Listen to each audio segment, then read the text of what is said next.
let's jump in with both feet here, Tom, because we spoke all throughout the spring and summer of what things are going to look like in New England, and you were saying it's Stidham's job. There is nobody else there, and we got kind of caught off guard because it was Stidham's job all the way through to late June, and it's still not Stidham's job, even with Cam winning only 6 of the first 13, or the Patriots winning 6 of the first 13 with the season going the way that it is. Are you surprised by Belichick's response that it's still Cam's gig for the rest of the way now that team's 6-7? I hate to seem a little contrarian, but no. Here's the reasons why I'm not surprised. Go for it. The Patriots made a commitment to Cam, and they've asked him to do an awful lot for $1 million. They brought him in at the end of June. He has been a franchise stabilizer. He's been a perfect bridge in terms of leadership from Tom Brady. Bill Belichick and Josh McDaniels know the limitations of their offense and the quote-unquote weaponry around Cam. So they send him out there with less than around him. They put a lot on his plate. He didn't have an off season. He's got opt-outs on both sides of the ball that he's dealing with.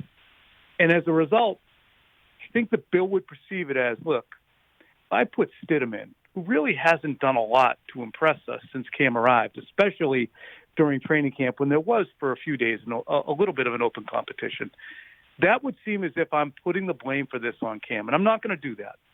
I'm going to remain loyal to him because he's done everything we've asked of him, including a stretch after they started 2-5 where they played pretty good. And he played pretty good. So that's where I think it all stems from. That's the reluctance, Rich. So what is the future of the quarterback position for New England then, Tom? What do you think? I think it's ride or die with Cam until the team's eliminated. And then if Bill decides, and I could see him still being stubborn enough to not do it because the wolves in the media and the folks in the stands or in front of their televisions, not in the stands, are screaming for Jarrett Stidham, where he just says, no, I'm going to do it my way. Just go with Cam. But I cannot imagine that Cam Newton would be any kind of a long-term answer next year, and I'd be stunned if he's back in a role, unless that's a, Cam, you want to come back, no one's giving you something, kind of signing that happens in June. As for Stidham, I would say he's probably going to be in the mix with whoever the team either drafts, trades for, or signs at the quarterback position. But you're going into a gunfight with a spoon with Cam Newton as a quarterback in 2020 when you get behind. He can do great things for your team relative to if you're ahead and the game is being played on your terms.